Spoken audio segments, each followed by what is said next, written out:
ओम नमो भगवते वासुदेवाय। ओम नमो भगवते वासुदेवाय। ओम नमो भगवते वासुदेवाय। नारायणं नमस्कृत्य नरं चैव नरोत्तमं देवीं सरस्वतीं व्यासं ततो जयमुदीरयेत् नष्टप्रायेषु भद्रेषु नित्यं भागवत सेवया भगवती उत्तमश्लोके भक्तिर्भवति नैष्टिकी ओम ज्ञानतिमिरान्धस्य ज्ञानाञ्जनशलाकया चक्षुरुन्मिलितं येन तस्मै श्रीगुरवे नमः। नमो विष्णुपादाय कृष्णप्रेष्ठाय भूतले श्रीमते भक्तिवेदान्तस्वामिनिति नामिने। नमस्ते सारस्वते देवे गौरवाणी प्रचारिणे निर्विशेषशून्यवादी पाश्चात्यदेशतारिणे। जय श्री कृष्ण चैतन्य प्रभु नित्यानंद श्री अद्वैत गदाधर शिवासादि गौरभक्तवृंद। हरे कृष्ण कृष्ण कृष्ण हरे हरे, हरे राम राम राम हरे हरे।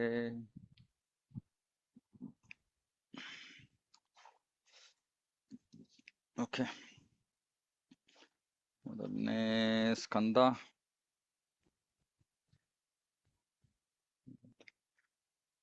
ಅಧ್ಯಾಯ 1 ಶ್ಲೋಕ 9ರಿಂದ ಮುಂದುವರ್ಸೋಣ.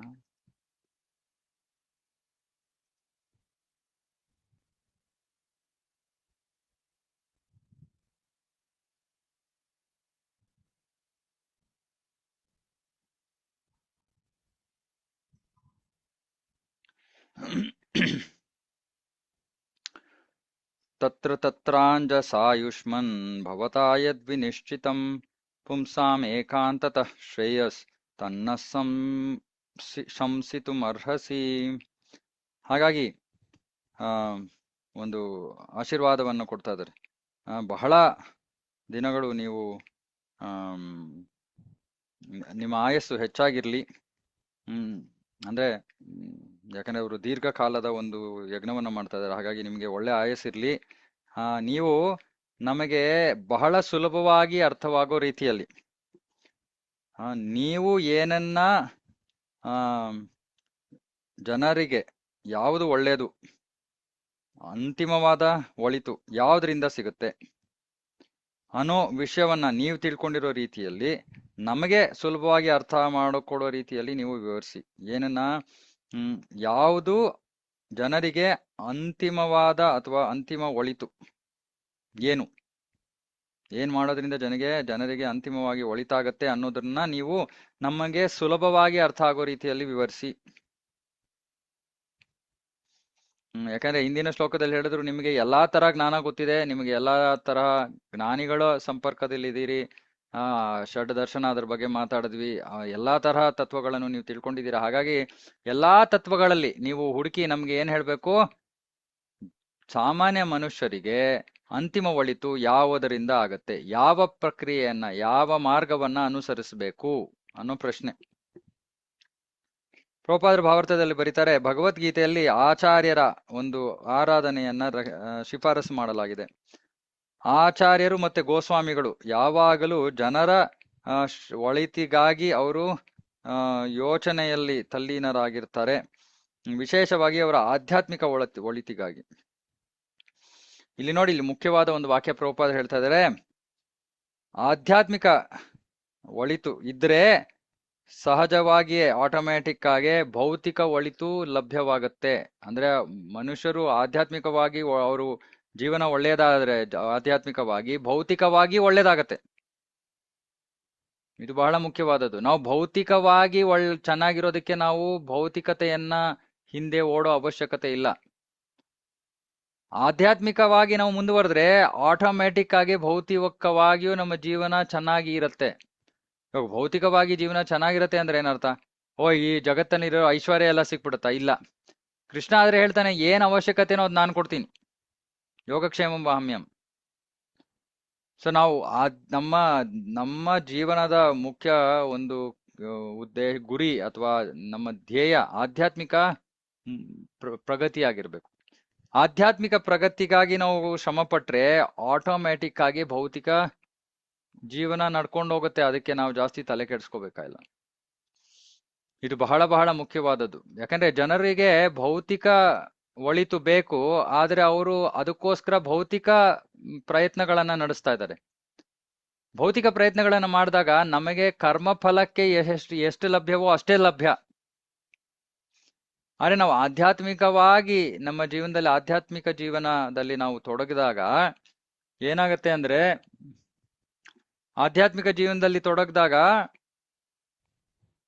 ಹ್ಮ್ ನಾವು ಕೃಷ್ಣನಿಗೆ ಶರಣಾಗತರಾದಾಗ ಆ ನಮ್ಮ ಭೌತಿಕ ಜೀವನವನ್ನ ಕೃಷ್ಣ ನೋಡ್ಕೋತಾನೆ. ಮತ್ತೆ ಹೇಳ್ತೀನಿ, ಇದು ತುಂಬಾ ಮುಖ್ಯವಾದ ವಿಷಯ. ಇದು ಬಹಳ ಭಕ್ತರು ಈ ಸರಳವಾದ ವಿಷಯವನ್ನ ಅರ್ಥ ಮಾಡ್ಕೊಳ್ದೆ ಜೀವನದಲ್ಲಿ ಒಂದ್ ಕಡೆ ಭಕ್ತಿ ಮಾಡ್ತಾ ಇದ್ದಾರೆ, ಆದ್ರೆ ಅವರ ಸಂಪೂರ್ಣ ಒಂದು ಮನಸ್ಸು ಭೌತಿಕ ಪ್ರಗತಿಗ ಬಗ್ಗೆ ಯೋಚನೆ ಮಾಡ್ತಾ ಇದೆ. ಭೌತಿಕ ಪ್ರಗತಿಗಾಗಿ ಶ್ರಮ ಪಡ್ತಾರೆ ಅವರು. ಅವಾಗ ಏನಾಗುತ್ತೆ? ಆಧ್ಯಾತ್ಮಿಕ ಪ್ರಗತಿ ಆಗಲ್ಲ, ಕೃಷ್ಣನಿಗೆ ನಾವು ಶರಣಾಗತರಾಗಲ್ಲ. ಆಗ ನಮ್ಮ ಭೌತಿಕ ಜೀವನ ನಮ್ಮ ಕರ್ಮಫಲದ ಪ್ರಕಾರವಾಗಿ ನಡೆಯುತ್ತೆ. ಆದ್ರೆ ನಾವು ಯಾವಾಗ ಆಧ್ಯಾತ್ಮಿಕವಾಗಿ ನಮ್ಮ ಜೀವನ ಆಧ್ಯಾತ್ಮಿಕವಾಗಿ ನಾವು ಮುನ್ನಡೆಯೋದಕ್ಕೆ ನಾವು ಪ್ರಯತ್ನ ಮಾಡಿದ್ವಿ, ಕೃಷ್ಣನಿಗೆ ಶರಣಾಗತರಾದಾಗ ಆಧ್ಯಾತ್ಮಿಕ ಪ್ರಗತಿಯನ್ನ ಸಾಧಿಸ್ತಾ ಸಾಧಿಸ್ತಾ ನಮ್ಮ ಭೌತಿಕ ಜೀವನ ಕೃಷ್ಣ ನೋಡ್ಕೋತಾನೆ. ಭೌತಿಕ ಜೀವನವನ್ನ ಬಹಳ ಮುಖ್ಯವಾದ ವಿಷಯ ಇದು. ಹಾಗಾಗಿ ಆಚಾರ್ಯರು ಜನರ ಆಧ್ಯಾತ್ಮಿಕ ಒಳಿತಿಗಾಗಿ ಅವರು ಮಾರ್ಗದರ್ಶನ ಕೊಡ್ತಾರೆ, ಆದೇಶಗಳನ್ನ ಉಪದೇಶಗಳನ್ನ ನೀಡ್ತಾರೆ. ಮತ್ತೆ ವಿಶೇಷವಾಗಿ ಕಲಿಯುಗದ ಜನರಲ್ಲಿ ಸ್ವಲ್ಪವೂ ಸಾಮರ್ಥ್ಯವಿಲ್ಲದೆ ಇರೋದನ್ನ ಮುನ್ನೋಡಿ, ಯಾಕಂದ್ರೆ ಇದನ್ನ ಕಲಹದ ಯುಗ ಅಂತ ಕರೀತಾರೆ, ಕಬ್ಬಿಣದ ಯುಗ ಅಂತ ಕರೀತಾರೆ ಕಲಿಯುಗವನ್ನ. ನೋಡ್ತೀವಿ, ಕಲಹ ಮತ್ತೆ ಕಬ್ಬಿಣ ಎಲ್ಲ ಕಡೆ ಇದೆ ಅಲ್ವಾ? ಎಲ್ಲಿ ನೋಡಿದ್ರು ಕನ್ಸ್ಟ್ರಕ್ಷನ್ ಕಬ್ಬಿಣದ ಯುಗ, ಎಲ್ಲಿ ನೋಡಿದ್ರು ಕಲಹ. ಮುಂಚೂರು ಮಾತಾಡಿದ್ರೆ ಸ್ವಲ್ಪ ಹೆಚ್ಚು ಕಡಿಮೆ ಆಗ್ಬಿಟ್ರೆ ಮನಸ್ತಾಪ. ಇದು ಕಲಿಯುಗದ ವಿಶೇಷತೆ. ಹಾಗಾಗಿ ಋಷಿ ಮುನಿಗಳು ಸೂತ ಗೋಸ್ವಾಮಿಯವರಲ್ಲಿ ಪ್ರಾರ್ಥನೆ ಮಾಡ್ತಾ ಇದ್ದಾರೆ, ಈ ಯುಗದ ಜನರು ಎಲ್ಲಾ ರೀತಿಗಳಲ್ಲಿ ಖಂಡಿಸಲ್ಪಟ್ಟಿದ್ದಾರೆ.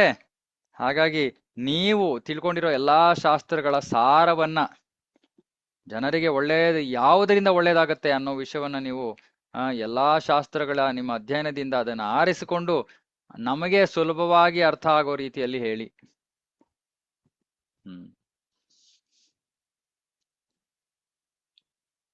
ಈಗ ಈ ಒಂದು ಯುಗದ ಜನರ ವ್ಯವಹಾರ ಯಾವ ರೀತಿ ಇರುತ್ತೆ, ಅಥವಾ ಯಾಕೆ ಈ ಕಲಿಯುಗವನ್ನ ಖಂಡಿಸ್ತಾ ಇದ್ದಾರೆ ಅನ್ನೋದನ್ನ ಮುಂದಿನ ಶ್ಲೋಕದಲ್ಲಿ ಹೇಳ್ತಾರೆ. ಬಹಳ ಮುಖ್ಯವಾದದ್ದು. ಇದು ನಮ್ಮ ಇವತ್ತಿನ ಸತ್ಯಾಂಶ, ಜಗತ್ತಿನ ಸತ್ಯಾಂಶ, ನಮ್ಮ ಜೀವನದ ಸತ್ಯಾಂಶ. ಯಾಕಂದ್ರೆ ನಾವು ಕಲಿಯುಗದಲ್ಲಿ ಜನ್ಮ ಪಡ್ಕೊಂಡಿದ್ದೀವಿ. ಸೊ ಇದನ್ನ ಮರಿಬೇಡಿ. ಈ ಶ್ಲೋಕದ ಮುಖ್ಯವಾದ ಅಂಶ ಏನು? ಆಧ್ಯಾತ್ಮಿಕ ಜೀವನದಲ್ಲಿ ನಾವು ಮುಂದುವರಿತಾ ಭೌತಿಕ ಜೀವನವನ್ನ ಕೃಷ್ಣ ನಡೆಸ್ತಾನೆ. ನಾವು ಮಾಡ್ಬೇಕಾಗಿರೋದು ಅವನಿಗೆ ಶರಣಾಗತರಾಗ್ಬೇಕು ಅಷ್ಟೇ. ಬೇರೆ ಏನು ನಮ್ಮಿಂದ ಅಪೇಕ್ಷೆ ಇಲ್ಲ.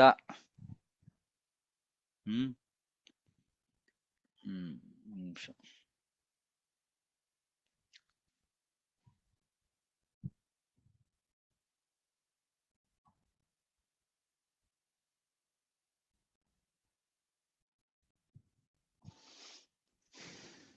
ಆ ಯೋಗಕ್ಷೇಮವನ್ನ ಕೃಷ್ಣ ನೋಡ್ಕೋತೀನಿ ಅಂತ ಹೇಳಿದಾನೆ. ನಮಗೆ ಬೇಕಾಗಿರೋದು ಆಧ್ಯಾತ್ಮಿಕ ಯೋಗಕ್ಷೇಮ. ಭೌತಿಕ ಯೋಗಕ್ಷೇಮ ಅದ್ರ ಜೊತೆಗೆ ಬರುತ್ತೆ. ಇದನ್ನ ಮರಿಬೇಡಿ, ಮತ್ತೆ ಮತ್ತೆ ಹೇಳ್ತಾ ಇದೀನಿ ನಾನು. ಯಾಕಂದ್ರೆ ಎಷ್ಟು ಸುಲಭವಾಗಿಸ್ಕೋಬಹುದು ನಾವು ಜೀವನವನ್ನ. ಆದ್ರೆ ನಾವು ಇದೊಂದು ವಿಷಯವನ್ನ ಸ್ವೀಕಾರ ಮಾಡಲ್ಲ. ಇಲ್ಲ ನಾನೇ ಶ್ರಮ ಪಡ್ಬೇಕು, ನಾನೇ ಕಷ್ಟ ಪಡ್ಬೇಕು, ನಮ್ಮ ಭೌತಿಕ ಯೋಗಕ್ಷೇಮವನ್ನ ನಾನೇ ನೋಡ್ಕೋಬೇಕು. ಯಾವಾಗ ನಾವು ಈ ರೀತಿ ಯೋಚನೆ ಮಾಡ್ತೀವೋ, ಕೃಷ್ಣ ನಮಗೆ ಅಲ್ಲಿ ನಿಂತ್ಕೊಂಡು ನೋಡ್ತಾ ಇದ್ದಾನೆ. ಅಯ್ಯೋ ಎಂತ ಮೂರ್ಖ ಅಪ್ಪ, ನಾನಿದ್ದೀನಿ ನೋಡ್ಕೋತೀನಿ ಅಂತ ಹೇಳ್ತಾ ಇದೀನಿ, ಆದ್ರೂ ಇಲ್ಲ ನಾನೇ ಮಾಡ್ಕೋಬೇಕು ಅಂತ ಇದ್ದಾನಲ್ಲ. ಸರಿ ಆಯ್ತು, ತಥಾಸ್ತು. ಎಷ್ಟೊಂದು ಜನರಿಗೆ ಭಕ್ತಿ ಮಾಡೋದಕ್ಕೆ ಸಮಯ ಇಲ್ಲ. ಒಂದ್ ಕೆಲಸ ಮಾಡ್ತಾರೆ, 2 ಕೆಲಸ ಮಾಡ್ತಾರೆ, 3 ಕೆಲಸ ಮಾಡ್ತಾರೆ. ಯಾಕೆ? ಹಣ ಸಾಕಾಗಲ್ಲ. ನನ್ನ ಪ್ರಯತ್ನ ಅದು ನನ್ನ ಪ್ರಯತ್ನ, ನನ್ನ ಕರ್ಮಫಲದ ಪ್ರಕಾರ ನಡೀತಾ ಇದೆ. ನನ್ನ ಜೀವನದಲ್ಲಿ ನಾನು ಇದನ್ನ ಅನುಭವಿಸಿದ್ದೀನಿ. ನಾನು ಯಾವತ್ತೂ ಭೌತಿಕ ಯೋಗಕ್ಷೇಮದ ಬಗ್ಗೆ ಯೋಚನೆ ಮಾಡಿದ್ದಿಲ್ಲ. ಆಧ್ಯಾತ್ಮಿಕ ಯೋಗಕ್ಷೇಮದ ಬಗ್ಗೆ ಯೋಚನೆ ಮಾಡ್ತಾ ಇದ್ದೆ. ಕೃಷ್ಣ ನನ್ನ ಭೌತಿಕ ಜೀವನವನ್ನ ನೋಡ್ಕೊಂಡ್ಬಿಟ್ಟ. ಇವತ್ತು ನೋಡ್ಕೋತಾ ಇದ್ದಾನೆ, ಮುಂದೆನೂ ನೋಡ್ಕೋತಾನೆ. ಹಾಗಾಗಿ ಹುಚ್ಚರಂತೆ ಭೌತಿಕ ಜೀವನದ ಹಿಂದೆ ಓಡ್ಬೇಡಿ. ಅದರಲ್ಲಿ ನಿಮಗೆ ಎಷ್ಟು ಲಭ್ಯವಾಗುತ್ತೋ ಅಷ್ಟೇ ಲಭ್ಯ. ನೀವೇನಾರು ಅನ್ಕೊಂಡ್ರೆ ಇಲ್ಲ ನಾನು ಹೆಚ್ಚು ಪ್ರಯತ್ನ ಮಾಡ್ತೀನಿ, ನನ್ಗೆ ಹೆಚ್ಚು ಸಿಗುತ್ತೆ. ಇಲ್ಲ, ನಮ್ಗೆ ಎಷ್ಟು ನಿಗದಿ ಆಗಿದೆಯೋ ನಮ್ಮ ಕರ್ಮಫಲದ ಪ್ರಕಾರ ಅದಕ್ಕಿಂತ ಚೂರು ಒಂದು ತೃಣಾನು ಹೆಚ್ಚಾಗಕ್ಕಾಗಲ್ಲ, ಕಡಿಮೆ ಆಗಕ್ಕಾಗಲ್ಲ. ಎಷ್ಟು ಸಿಗ್ಬೇಕೋ ಅಷ್ಟೇ ಸಿಗೋದು. ಓಕೆ, ಇವಾಗ Hare Krishna, bro. ಹಾ Bro, you told very nice point. But sometimes life actually put us in a very strange states, so difficulties comes in the middle. ಹಾ And so this is my personal thing which I'm telling. So I have this mindset of making money. Hmm Uh, like have I like no, yeah, I'm being very, very, very frank here. So I always run, though I'm in devotional service. So how to ಅಲ್ಲಪ್ಪ, ಇವಾಗ so make money ಅಂದ್ರೆ ನಿಮ್ಮ ಹಣೆ ಬರದಲ್ಲಿ ಎಷ್ಟಿದೆಯೋ ಅಷ್ಟೇಪ್ಪ ಸಿಗೋದು ನಿಮ್ಗೆ. I ಇವಾಗ know, bro, I know, and I know what you are saying, but ಅಲ್ಲಲ್ಲ, uh, ಐನೋ ಅಲ್ಲ, ಇದನ್ನೇ ಇಷ್ಟೇ, ಇನ್ನೇನು ಇಲ್ಲ, ಇನ್ನೇನು ಹೇಳೋಕ್ಕೆ ಇಲ್ಲ ಇದರಲ್ಲಿ. ನಾವು ಇಷ್ಟನ್ನ ಅರ್ಥ ಮಾಡ್ಕೋಬೇಕು. ನಮ್ಮ ಕರ್ಮ ಫಲ ಅದು ಪೂರ್ವ ನಿರ್ಧರಿತ. ಭೌತಿಕವಾಗಿ ನಾವು ಎಷ್ಟು ಗಳಿಸ್ಬೇಕೋ ನಾವು ಅಷ್ಟೇ ಗಳಿಸೋದು. ಇವಾಗ ಒಂದು ಉದಾಹರಣೆ ಕೊಡ್ತೀನಿ. ಒಬ್ಬ ವ್ಯಾಪಾರಿ ಇದ್ದ. ಅವನು ಯೋಚನೆ ಮಾಡ್ದ, 8 ಗಂಟೆ ಅಂಗಡಿ ತೆಗ್ದಿರ್ತಾ ಇದ್ದ. ಸೊ ಅವ್ನು ಯೋಚನೆ ಮಾಡ್ದ, 8 ಗಂಟೆ ಅಂಗಡಿ ತೆಗ್ದಿದ್ದೀನಿ, 10 ಜನ ಗಿರಾಕಿಗಳು ಬರ್ತಾ ಇದಾರೆ. ನಾ ಇನ್ನೊಂದ್ 2 ಗಂಟೆ ಜಾಸ್ತಿ ತೆಗೆದ್ರೆ ಅವಾಗ ಏನಾಗತ್ತೆ? ಅವನ ಲೆಕ್ಕಾಚಾರ ಏನು? ಇನ್ನೊಂದ್ ಸ್ವಲ್ಪ ಜಾಸ್ತಿ ಜನ ಬರ್ತಾ ಇರ್ತಾನೆ. ಹಾ. ಸೊ ಅವನು ಅನ್ಕೊಂಡು ಅಂಗಡಿ ಇವಾಗ 8 ಗಂಟೆ ಬದಲು 10 ಗಂಟೆ ತೆಗಿಯಕ್ ಶುರು ಮಾಡ್ದ. ಏನಾಯ್ತು? ಅದೇ 8 ಜನ 10 ಗಂಟೆನಲ್ಲಿ ಸ್ಪ್ಲಿಟ್ ಆಯ್ತು ಅಷ್ಟೇ. ಯಾಕೆಂದ್ರೆ ಅವನಿಗೆ ಅಷ್ಟೇ ಇದ್ದಿದ್ದು ಹಣೆ ಬರದಲ್ಲಿ. ಇಲ್ಲ ಅವನ ಹಣೆ ಬರದಲ್ಲಿ ಇಲ್ಲ 8ರಿಂದ 16 ಆಗ್ಬೇಕು ಅಂತ ಇದ್ರೆ ಅವ್ನು 8 ಗಂಟೆ ಕಾಲ ಅಂಗಡಿ ತೆಗೆದಿದ್ರು 16 ಆಗ್ಬೋದು. ಅಥವಾ ಇಲ್ಲ 16 ಆಗಕ್ಕೆ ಅವ್ನು 10 ಗಂಟೆನೆ ತೆಗಿಬೇಕು ಅಂದ್ರೆ ಆ ರೀತಿ ಅವನ ಕರ್ಮಫಲ ಪ್ರಕೃತಿ ತಾಳ್ತಾಳೆ. ಈ ಕರ್ಮಫಲದ ಸತ್ಯತೆಯನ್ನ ನಾವು ಸ್ವೀಕಾರ ಮಾಡಬೇಕು. ಅದಕ್ಕೆ ಕೃಷ್ಣ ಭಗವದ್ಗೀತೆಯಲ್ಲಿ ಹೇಳೋದು ಜ್ಞಾನಂ ವಿಜ್ಞಾನಂ ಸಹಿತಂ. ವಿಜ್ಞಾನ ಅಂದ್ರೆ ನಾವ್ ಇದನ್ನ ಟ್ರೈಯೇ ಮಾಡ್ಲಿಲ್ಲ ಅಂದ್ರೆ ವರ್ಕ್ ಆಗತ್ತೋ ಇಲ್ವೋ ಅಂತ ಹೆಂಗ್ ಗೊತ್ತು ನಮ್ಗೆ? ಇವಾಗ ಈ ಕರ್ಮಫಲ ಹೆಂಗೆ ಗೊತ್ತಾ? ಉದಾಹರಣೆಗೆ ನಾನು ಹಿಂಗೆ ಕೈ ಕಟ್ಕೊಂಡು ಕೂತಿದ್ದೀನಿ, ನಾನ್ ಊಟ ಮಾಡಲ್ಲ. ಓಕೆ, ನಾನು ಊಟ ಮಾಡಲ್ಲ ಅಂತ ನಾನು ಹಿಂಗೆ ಕೈ ಕಟ್ಕೊಂಡು ಕೂತಿದ್ದೀನಿ, ಕೈಗೆ ಹಗದಿಂದ ಕಟಾಕೊಂಡು ಕೂತಿದ್ದೀನಿ. ಇವತ್ತು ರಾತ್ರಿ ನನ್ನ ಹಣೆ ಬರದಲ್ಲಿ ಊಟ ಇದ್ರೆ, ಸಾಮಾನ್ಯ ಜೀವಿ ಬಗ್ಗೆ ಮಾತಾಡ್ತಾ ಇದ್ದೀನಿ, ಭಕ್ತರ ಬಗ್ಗೆ ಮಾತಾಡ್ತೀನಿ ಒಂದು ಕ್ಷಣದಲ್ಲಿ.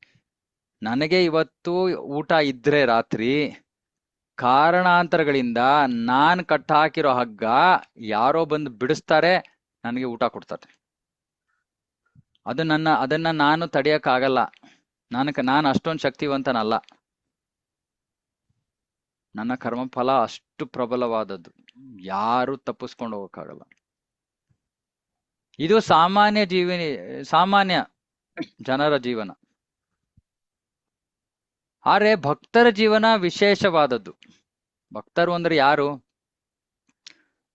ಸುಮ್ಮನೆ ಎಷ್ಟು ಸಮಯ ಸಿಗುತ್ತೋ ಅಷ್ಟು ನಾನು ಭಕ್ತಿ ಮಾಡ್ತೀನಿ, ಭಕ್ತಿ ಏನ ನನ್ನ ಜೀವನದ ಕೇಂದ್ರ ಅಲ್ಲ, ಧ್ಯೇಯ ಅಲ್ಲ, ಗುರಿ ಅಲ್ಲ. ಓಕೆ, ಕೃಷ್ಣ ಇಸ್ಕಾನ್ಗೆ ಬಂದಿದ್ದೀನಿ, ಒಂದ್ 2 ಮಾಲೆ ಜಪ ಮಾಡ್ತೀನಿ ಅಷ್ಟೇ. ಜೀವನದಲ್ಲಿ ಇನ್ನೇನು ವ್ಯತ್ಯಾಸ ಇಲ್ಲ. ಅಥವಾ ನಾನು ಕೃಷ್ಣನಿಗೆ ಶರಣಾಗತರಾಗೋದು ಇಲ್ಲ, ಅದೆಲ್ಲ ಇನ್ನೂ ತುಂಬಾ ದೂರ. ನನ್ಗೆ ಇನ್ನೂ ಕೃಷ್ಣನ ಮೇಲೆ ಅಷ್ಟೊಂದು ನಂಬಿಕೆನೇ ಇಲ್ಲ. ಇಂಥ ಭಕ್ತರಿಗೂ ಕೂಡ ಇದೇ ನಿಯಮಗಳು ನಡೆಯುತ್ತೆ. ಈ ಹೇಳಿದ್ನಲ್ಲ, ಯಾರು ಭಕ್ತರಲ್ವೋ ಅಂತವರ ಜೀವನದಲ್ಲಿ ಹೇಗೆ ನಡೆಯುತ್ತೋ ಇಂಥವ್ರ ಜೀವನದಲ್ಲೂ ಹಾಗೆ ನಡೆಯುತ್ತೆ. ಆದ್ರೆ ಇದನ್ನ ಕೇಳ್ಕೊಳ್ಳಿ, ಇದು ಬಹಳ ಮುಖ್ಯವಾದ ವಿಷಯ. ಒಬ್ಬ ಭಕ್ತ ಪ್ರಗತಿ ಸಾಧಿಸಿ ದೀಕ್ಷೆಯನ್ನ ತಗೊಳ್ಳೋ ಹಂತಕ್ಕೆ ಬಂದರೆ, ಅವನಿಗೆ ಕೃಷ್ಣನ ವಾಕ್ಯಗಳಲ್ಲಿ ನಂಬಿಕೆ ಇಲ್ಲದೆ ಇದ್ರೆ ಆ ದೀಕ್ಷೆಯ ಪ್ರಯೋಜನ ಇಲ್ಲ. ಯಾಕಂದ್ರೆ ದೀಕ್ಷೆಯ ಉದ್ದೇಶವೇ ನಮ್ಮ ಸ್ವಾತಂತ್ರ್ಯವನ್ನ ಬಿಡೋದು, ಗುರುಗಳು ಆಚಾರ್ಯರು ಹೇಳಿರುವಂತ ಮಾತುಗಳನ್ನ ಸ್ವೀಕಾರ ಮಾಡೋದು. ಇಲ್ಲ ನಾನು ಇನ್ನೂ ನನ್ನ ಸ್ವಂತ ಬುದ್ಧಿಯನ್ನೇ ಉಪಯೋಗಿಸ್ತಾ ಇದ್ದೀನಿ, ನಾನು ಇದನ್ನ ಸ್ವೀಕಾರ ಮಾಡಲ್ಲ ಅನ್ನೋ ವ್ಯಕ್ತಿಗೆ ದೀಕ್ಷೆಯ ಫಲ ಕ್ವೆಶ್ಚನ್ ಮಾರ್ಕ್. ಅರೆ ಯಾರು ನಿಜವಾಗಿಯೂ ಗುರುಗಳ, ಹಿರಿಯರ, ಆಚಾರ್ಯರ ಮಾತುಗಳಿಗೆ ಶರಣಾಗತರಾಗಿ ದೀಕ್ಷೆಯನ್ನ ತಗೋತಾರೋ ಅಂತಹ ಶರಣಾಗತ ಜೀವಿಯ ಜೀವನದಲ್ಲಿ ಏನಾಗುತ್ತೋ ಎಲ್ಲವೂ ಕೂಡ ಕೃಷ್ಣ ನಡೆಸ್ತಾ ಇದ್ದಾನೆ. ಎಲ್ಲವೂ, ಯಾವುದನ್ನು ಬಿಡಲ್ಲ ಕೃಷ್ಣ. ಅದು ಯೋಗಕ್ಷೇಮಂ ವಹಾಮ್ಯಂ ಅಂದ್ರೆ ಅರ್ಥ. ಸೊ ಇವಾಗ ಮೊದಲು ನಮ್ಗೆ ಗೊತ್ತಾಗ್ಬೇಕು, ಓಕೆ ನನಗೆ ದೀಕ್ಷೆ ಆಗಿದೆ, ನಾನು ನಿಜವಾಗ್ಲೂ ಶರಣಾಗತನಾಗಿದ್ದೀನಾ? ಆಗಿಲ್ಲ ಅಂದ್ರೆ ಮೊದಲ ಕೆಲಸ ನಾವು ಶರಣಾಗತರಾಗ್ಬೇಕು. ಯಾಕಂದ್ರೆ ಅದೇ ದೀಕ್ಷೆಯ ಉದ್ದೇಶ. ದೀಕ್ಷಾ ಕಾಲೇ ಭಕ್ತ ಕರೆ ಆತ್ಮ ಸಮರ್ಪಣ್. ದೀಕ್ಷೆಯ ಸಮಯದಲ್ಲಿ ಭಕ್ತ ತನ್ನನ್ನು ತಾನು ಗುರುಗಳ ಪಾದಗಳಿಗೆ ಅರ್ಪಿಸ್ಕೊಂಡ್ಬಿಡ್ತಾನೆ. ನೀವು ಹೇಳೋದನ್ನ ಅಂದ್ರೇನು? ಪರಂಪರೆ ಆಚಾರ್ಯರು ಹೇಳಿರೋದನ್ನ ಜೊತೆಗೆ ನೀವ್ ಹೇಳಿರೋದು ಎಲ್ಲವೂ ನನಗೆ ಇವಾಗ ವೇದ ವಾಕ್ಯ. ಪ್ರಶ್ನೆ ಮಾಡಲ್ಲ, ನಾನು ಸುಮ್ಮನೆ ಸ್ವೀಕಾರ ಮಾಡಕ್ಕೆ ರೆಡಿ ಆಗಿದ್ದೀನಿ. ಇದು ದೀಕ್ಷೆ. ಅದಕ್ಕೆ ನನ್ನ ಗುರು ಮಹಾರಾಜರು ವಿಶೇಷವಾಗಿ ಅವ್ರು ಹೇಳ್ತಾರೆ, ನಿಮಗೆ ಜೀವನದಲ್ಲಿ ಕೇವಲ ಕೃಷ್ಣ ಬೇಕು ಅಂತ ಬಂದಾಗ ಮಾತ್ರ ದೀಕ್ಷೆ ತಗೊಳ್ಳಿ ಅಂತ. ಕೇವಲ ಕೃಷ್ಣ ಬೇಕು, ಕೃಷ್ಣನೂ ಬೇಕು ಅಲ್ಲ. ಅಂತ ಜೀವಿ ಅವನು ಖಂಡಿತವಾಗಿಯೂ ಶರಣಾಗತನಾಗಿರ್ತಾನೆ. ಕೃಷ್ಣ ಅವನ ಯೋಗಕ್ಷೇಮವನ್ನ ನೋಡ್ಕೋತಾನೆ. ಮತ್ತೆ ನಾವು ಹರೇ ಎಷ್ಟೇ ಕೃಷ್ಣ ಪ್ರಭು. ಒಂದ್ ನಿಮಿಷ, ನಾವ್ ಎಷ್ಟೇ ಕಷ್ಟಪಟ್ರು ಕೂಡ ನಮಗೆ ಸಿಗ್ಬೇಕಾಗಿರೋದೆ ಭೌತಿಕವಾಗಿ. ನಾವು ಎಷ್ಟೇ ಪ್ರಯತ್ನ ಮಾಡಿದ್ರು ನಮಗೆ ಸಿಗ್ಬೇಕಾಗಿರೋಷ್ಟೇ ಸಿಗುತ್ತೆ. ಅರೆ ಭಕ್ತರ ಜೀವನದಲ್ಲಿ ಕೃಷ್ಣ ಇಚ್ಛೆ ಪಟ್ರೆ, ಸುಧಾಮನ ಕತೆ ಗೊತ್ತಲ್ವ ಎಲ್ಲರಿಗೂ? ಸುಧಾಮನ ಕರ್ಮಫಲದ ಪ್ರಕಾರವಾಗಿ ಅವನಿಗೆ ಏನೂ ಇರ್ಲಿಲ್ಲ. ಬಡವ. ಆದ್ರೆ ಅವನು ಮಹಾಭಕ್ತನಾದಾಗ್ಲೂ ಕೂಡ ಅವನಿಗೆ ಹಣದ ಮೇಲೆ ಆಸೆ ಇರ್ಲಿಲ್ಲ. ಬೇಡ ಬೇಡ ಬೇಡ ಅಂತಾನೆ ಇದ್ದ. ಸೊ ಕೃಷ್ಣ ಅವನಿಗೆ ಏನೂ ಕೊಡ್ಲಿಲ್ಲ. ಅವನ ಪತ್ನಿ ಆಮೇಲೆ ಪಾಪ ಅವಳ ತಮ್ಮ ಮನೆಯ ಪರಿಸ್ಥಿತಿಯನ್ನು ನೋಡಕ್ಕಾಗದೆ ಪತಿಯನ್ನ ಕೃಷ್ಣ ಹತ್ರ ದ್ವಾರಕೆಗೆ ಕಳಿಸಿದಾಗ ಅವಾಗ ಅವನ ಮನೋಭಾವ ಸ್ವಲ್ಪ ಬದಲಾಯ್ತು. ಅಯ್ಯೋ ಪಾಪ ನನ್ನ ಹೆಂಡತಿ ಇಷ್ಟೊಂದು ಕಷ್ಟ ಪಡ್ತದಾಳೆ, ಸರಿ ಅವಳಿಗೋಸ್ಕರ ಬೇಕಾದ್ರೆ ಕೃಷ್ಣನ ಇಚ್ಛೆ. ನನಗ್ ಬೇಕು ಅಂತ ಹೇಳಲ್ಲ ಅವನು, ಆ ಬೇಡ್ಲೇ ಬೇಡ ಅನ್ನೋದ್ರಿಂದ ಉದಾಸೀನನಾದ. ಸರಿ ಏನೋ ಕೃಷ್ಣನ ಇಚ್ಛೆ ಅಂತ. ಅವಾಗ ಕೃಷ್ಣನಿಗೆ ಸಿಕ್ಕಿದ ಅವಕಾಶ ಏನ್ ಮಾಡ್ದ? ಇರೋ ಬರೋ ಸಂಪತ್ತೆಲ್ಲ ಕೊಟ್ಬಿಟ್ಟ ಅವನಿಗದು ಬೇಡ ಅಂತ ಇತ್ತು. ಇವಾಗ ಸಿಕ್ಕಿದ್ರು ಬಂದ್ರು ಸರಿ, ಇಲ್ದೇ ಇದ್ರು ಸರಿ ಅನ್ನೋ ಸ್ಥಿತಿಗೆ ಬಂದ, ಕೊಟ್ಬಿಟ್ಟ ಕೃಷ್ಣ ಹೀಗೆ ನೋಡ್ಕೋತಾನೆ ಭಕ್ತರನ್ನ. ನಮಗೆ ಅದಕ್ಕೆ ಬೇಕಾಗಿರೋದು ನಂಬಿಕೆ. ಅದಕ್ಕೆ ನಾನು ಹೇಳೋದು, ಪ್ರಭುಪಾದರ ಭಾವಾರ್ಥಗಳಲ್ಲಿ ಒಂದೊಂದಿಂತ ವಾಕ್ಯಗಳು ನಮ್ಮ ಜೀವನಾನೇ ಚೇಂಜ್ ಆಗ್ಬಿಡುತ್ತೆ. ಫಸ್ಟ್ ಟೈಮ್ ನಾನು ಇದನ್ನ ಓದಾಗ ನಂಗೆ ನಿಜವಾಗ್ಲೂ ತಲೆ ಕೆಟ್ಟೋಗ್ಬಿಡ್ತು. ಹೇಗ್ ಸಾಧ್ಯ? ಹೇಗೆ ಭೌತಿಕ ಯೋಗಕ್ಷೇಮ ಹೇಗೆ ಸಾಧ್ಯ? ಈ ಒಂದು ವಾಕ್ಯವನ್ನ ಅರ್ಥ ಮಾಡ್ಕೊಳ್ಳಕ್ಕೆ ಇಡೀ ಭಗವದ್ಗೀತಾ ಎಲ್ಲವನ್ನ ಜಾಲಾಡಿ ಜಾಲಾಡಿ ಜಾಲಾಡಿ ಕೊನೆಗೆ ನಾನು ಇವಾಗ ಏನ್ ವಿವರಿಸ್ತಾ ಇದ್ದೀನೋ ಇದು ಆ ಜಾಲಾಡಿದ ಒಂದು ಫಲಿತಾಂಶ. ಮತ್ತೆ ಅದನ್ನ ನಾನು ನಮ್ಮ ಜೀವನದಲ್ಲಿ ಅಳವಡಿಸ್ಕೊಂಡೆ. ಅದು ಗುರುಗಳ ಕೃಷ್ಣನ ವಿಶೇಷ ಕೃಪೆ. ಅವಾಗ ನನ್ಗೆ ಗೊತ್ತಾಯ್ತು, ಹೌದು ಕೃಷ್ಣ ಹೇಳ್ತಿರೋದು ಸತ್ಯ. ಕೃಷ್ಣ ಸುಮ್ಮನೆ ಮಾತಾಡ್ತಾ ಇಲ್ಲ. ಇದು ನಂಬಿಕೆ ಬೇಕು. ಈ ನಂಬಿಕೆಯನ್ನ ಬಹಳ ಭಕ್ತರು ನಾನು ಕೇಳ್ತಾರೆ, ಈ ನಂಬಿಕೆಯನ್ನ ಹೇಗೆ ಪ್ರಭು ಬೆಳೆಸ್ಕೊಳ್ಳೋದು? ಇಲ್ಲ ನನ್ನ ಹತ್ರ. ಯಾರಲ್ಲಿ ನಂಬಿಕೆ ಇದೆಯೋ ಅವ್ರ ಸಂಘ ಮಾಡಿ. ಸಂಘ ಅಂದ್ರೆ ಏನು? ಸುಮ್ಮನೆ ಅವ್ರ ಜೊತೆಗೆ ಹೋಗೋದು ಬರೋದು, ಹರೇ ಕೃಷ್ಣ ಪ್ರಭು ಚೆನ್ನಾಗಿದ್ದೀರಾ ಅಲ್ಲ. ಸಂಘ ಅಂದ್ರೆ ಶ್ರವಣ, ಅವರ ಮಾತುಗಳಿಂದ ಪ್ರಭಾವಿತರಾಗೋದು, ಇದು ಸಂಘ. ಸಂಘ ಅಂದ್ರೆ ಯಾರು ಇಂತಹ ಪಥದಲ್ಲಿ ನಡೀತಾ ಇದ್ದಾರೋ ಅಂತವರಿಂದ ಶ್ರವಣ ಮಾಡಿ ಪ್ರಭಾವಿತರಾಗ್ಬೇಕು ನಾವು. ಇದು ಸಂಘ. ಆಗತ್ತೆ. ಅಚ್ಯುತ್ ಪ್ರಭು, ಸಾರಿ ನಾನು ನಿಮಗೆ ಮಾತಾಡಕ್ ಅವಕಾಶ ಕೊಡ್ಲಿಲ್ಲ. ಯಾಕಂದ್ರೆ ಇದು ನಾನು ಬಹಳ ಸತಿ ಇದು ಚರ್ಚೆಗಳಿಗೆ ಆಗಿದೆ. ಹೆಚ್ಚು ಕಡಿಮೆ ಎಲ್ಲಾ ಪ್ರಶ್ನೆಗಳಿಗೂ ಇದೇ ಉತ್ತರ. ಅಲ್ಲ, ಎಲ್ಲಾ ಪ್ರಶ್ನೆ ಅದಕ್ಕೆ ಹೇಳಿದ್ದು. ಯಾವುದೇ ಯಾರು ಏನೇ ಸನ್ನಿವೇಶ ಹೇಳಿ, ಸಮರಿ ಇಷ್ಟೇ, ಅದ್ರ ಆಚೆ ಇನ್ನೇನು ಇಲ್ವೇ ಇಲ್ಲ. ಹಾ, ಚಿರಂತ್ ಪ್ರಭು ಹೇಳಿ. ಹರೇ ಕೃಷ್ಣ ಪ್ರಭು. ಪ್ರಭು, ಭಕ್ತ ಕೈ ನೀವು ಅನಾಲಜಿ ಕೊಟ್ಟಿದ್ರಲ್ಲ, ಅದು ಕೈ ಕಟ್ಕೊಂಡು ಊಟ ಮಾಡಲ್ಲ ಅಂತ. ಭಕ್ತನ್ಗೆ ಏನಾಗುತ್ತೆ ಪ್ರಭುಜಿ ಆ ಸಮಯದಲ್ಲಿ? ಭಕ್ತನಿಗೆ ಏನಾಗತ್ತೆ? ಭಕ್ತನಿಗೆ ಭಗವಂತ ಬಂದು ತಿನ್ನಿಸ್ತಾನೆ. ಯಾಕಪ್ಪ ತಿಂತಾ ಇಲ್ಲ ನೀನು? ನಿನಗೆ ನನ್ನ ಸೇವೆ ಮಾಡಕ್ ಇಷ್ಟ ಇಲ್ವಾ? ದೇಹ ಆರೋಗ್ಯ ಸ್ಥಿತಿಯಲ್ಲಿ ಇಟ್ಕೊಳಕ್ ಇಷ್ಟ ಇಲ್ವಾ?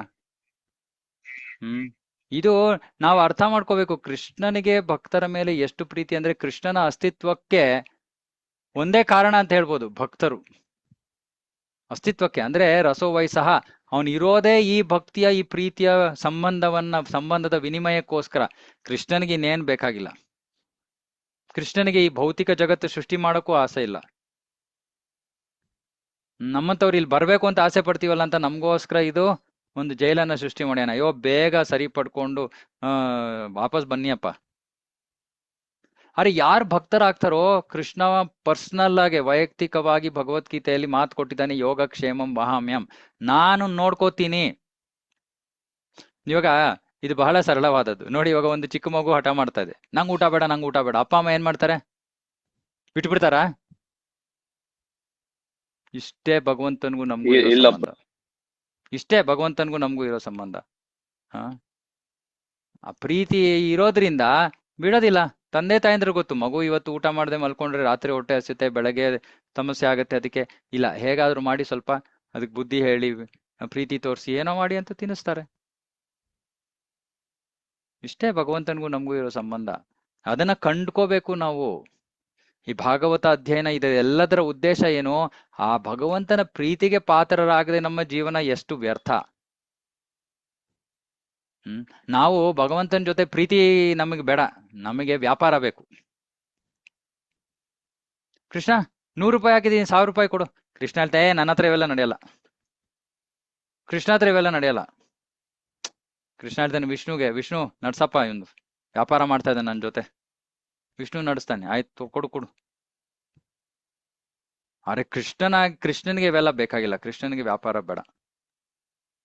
ಕೃಷ್ಣನಿಗೆ ಬೇಕಾಗಿರೋದು ಪ್ರೀತಿ. ಕೃಷ್ಣ ನಮ್ಮಿಂದ ಇನ್ನೇನು ಕೇಳಲ್ಲ. ಅವನು ಕೊಡೋದು ಪ್ರೀತಿ. ಕೊಡೋದು ಪ್ರೀತಿ ಜೊತೆಗೆ ನಮಗೆ ನಮ್ಮ ಜೀವನದಲ್ಲಿ ನಾವು ಆಧ್ಯಾತ್ಮಿಕವಾಗಿ ಭೌತಿಕವಾಗಿ ಆರಾಮವಾಗಿರೋದಕ್ಕೆ ಏನೇನ್ ಬೇಕೋ ಕೊಡ್ತಾನೆ. ಆಧ್ಯಾತ್ಮಿಕವಾಗಿ ಪ್ರಗತಿ ಸಾಧಿಸಕ್ಕೆ ಏನ್ ಬೇಕೋ ಅದನ್ನ ಕೊಡ್ತಾನೆ. ಹಾ ಹೇಳಿ ಅನಿತಾ ಮಾತಾಜಿ.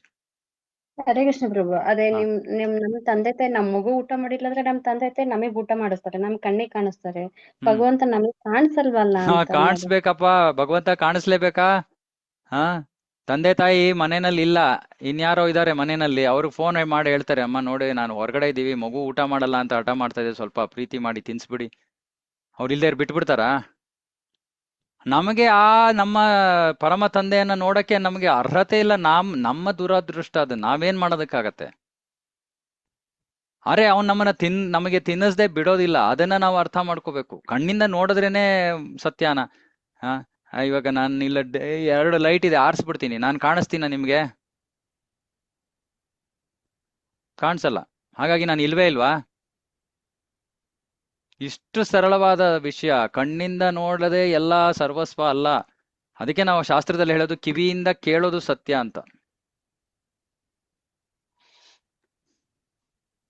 ಕೃಷ್ಣ ಮಾಡ್ತಾನೆ. ನಾವು ಅವನ ಮೇಲೆ ಅಷ್ಟೊಂದು ಪ್ರೀತಿ ಇಟ್ಕೊಂಡಿದ್ರೆ ಅವನು ಯಾಕೆ ಮಾಡಲ್ಲ? ಎಷ್ಟು ಉದಾಹರಣೆಗಳಿದೆ ಆ ಶಾಸ್ತ್ರದಲ್ಲಿ. ನಾ ಹೇಳಿದ ಮಾಧವೇಂದ್ರ ಪುರಿಗಳು ಅಂತ. ಇವತ್ತಷ್ಟೇ ಒಂದೇ ಶ್ಲೋಕ, ಒಂದೇ ವಾಕ್ಯ ಇವತ್ತು ಫುಲ್ ಕ್ಲಾಸ್. ಮಾಧವೇಂದ್ರ ಪುರಿ ಅವ್ರಿಗೆ ಒಂದ್ಸತಿ ಅವರು ಬೃಂದಾವನದ ಹತ್ರ ಬರ್ತಾರೆ. ಬಂದ್ಬಿಟ್ಟು ಅವ್ರಿಗೆ ಅವರ ರೂಢಿ ಏನು ಅಂದ್ರೆ, ಅವರು ಆಹಾರಕ್ಕಾಗಿ ಭಿಕ್ಷೆ ಕೂಡ ಬೇಡಲ್ಲ. ಭಿಕ್ಷೆ ಅಂದ್ರೆ ಇದಕ್ಕೆ ಒಂದು ಹಿಂದಿನ ಕಾಲದಲ್ಲಿ ಮಾಡ್ತಾ ಇದ್ರು ಇದನ್ನ. ಮನೆಗೆ ಹೋಗೋರು ಮಧುಕರಿ ಅಂತಾರೆ, ಜನರು ಕೊಡ್ತಾ ಇದ್ರು. ಇವತ್ತಿನ ಕಾಲ ತರ ಮುಂದೆ ಹೋಗಿ ಅಂತ ಇರ್ಲಿಲ್ಲ. ಯಾಕಂದ್ರೆ ಸಾಧು ಸಂತರಂದ್ರೆ ಅವಾಗ ಬಹಳ ಗೌರವ ಇತ್ತು. ಇವಾಗೆಲ್ಲ ಮೋಸಗಾರರೇ ಜಾಸ್ತಿ. ಹಾಗಾಗಿ ಜನರಿಗೂ ಸ್ವಲ್ಪ ನಂಬಿಕೆ ಹೊಟ್ಟೋಗ್ಬಿಟ್ಟಿದೆ. ಬೇರೆ ಋಷಿ ಮನೆಗಳು ಮಧುಕರಿ ಮಾಡ್ತಾ ಇದ್ರು. ಅಂದ್ರೆ ಮನೆಗೆ ಹೋಗಿ ಭಿಕ್ಷೆ ಬೇಡಿ, ಎಷ್ಟು ಬೇಕೋ ಅಷ್ಟೇ. ಒಂದ್ ಚೀಲ ಇದೆ, ಇಲ್ಲಿ ತುಂಬಿ 10 ದಿನಕ್ಕೋಸ್ಕರ ಸೇರಿಸಿಡ್ತಾ ಇದೀನಿ, ಇಲ್ಲ ಆಯ್ತಾ, ನಾನು ಊಟಕ್ಕೆ ಎಷ್ಟು ಬೇಕೋ ಸಿಕ್ತಾ ಅಷ್ಟೇ ಆಯ್ತು ಕತೆ ಅವತ್ತಿಂದು. ಆದ್ರೆ ಇವ್ರು ಎಂತ ಶ್ರೇಷ್ಠ ಭಕ್ತರು ಅಂದ್ರೆ, ಇವರು ಮಧುಕರಿ ಭಿಕ್ಷೆ ಬೇಡಕ್ಕೂ ಹೋಗ್ತಾ ಇರ್ಲಿಲ್ಲ. ಸುಮ್ನೆ ಒಂದ್ ಕಡೆ ಕೂತಿರೋರು ಭಜನೆ ಮಾಡ್ತಾ ಇರ್ತಾ ಇದ್ರು, ಹರೇ ಕೃಷ್ಣ ಮಹಾಮಂತ್ರ ಜಪ ಮಾಡೋರು. ಏನಾದ್ರು ಬಂದ್ರೆ ಬಂತು, ಕೃಷ್ಣ ಕೊಟ್ರೆ ಕೊಡ್ತಾನೆ, ಅಷ್ಟು ನಂಬಿಕೆ. ಸೊ ಒಂದ್ಸತಿ ವೃಂದಾವನದ ಹತ್ರ ಬಂದಿರ್ತಾರೆ. ಅಲ್ಲಿ ಒಂದು ಗೋವಿಂದ ಕುಂಡ ಅಂತ ಇದೆ, ಅಲ್ಲಿ ಕೂತ್ಕೊಂಡು ತಮ್ಮ ಭಜನೆಯನ್ನ ಮಾಡ್ತಾ ಇರ್ತಾರೆ. ವೃಂದಾವನದ ಹತ್ರ ಬಂದಾಗ ಕೃಷ್ಣ ನೋಡ್ತಾನೆ, ಅಯ್ಯೋ ನನ್ನ ಪ್ರೀತಿಯ ಭಕ್ತ ಬೆಳಗಿಂದ ಸಂಜೆ ತನಕ ಕೂತಿದ್ದಾನೆ, ಏನು ತಿಂದಿಲ್ವಲ್ಲ, ಇವನ್ ಹಿಂಗೆ ಬಿಡಕ್ಕಾಗಲ್ಲ. ಕೃಷ್ಣ ಏನ್ ಮಾಡ್ತಾನೆ, ಒಬ್ಬ ಗೋಪಾಲಕನ ವೃಂದಾವನದಲ್ಲಿ ಎಷ್ಟೊಂದು ಹುಡುಗರು ಇರ್ತಾರೆ ಗೋಪಾಲಕರು. ಗೋಪಾಲಕನ ಒಂದು ರೂಪದಲ್ಲಿ ಬರ್ತಾನೆ, ಒಂದು ಮಡಕೆ ಹಾಲನ್ನ ತಂದು ಮಾಧವೇಂದ್ರ ಪುರಿ ಅವರು ಕೊಡ್ತಾನೆ.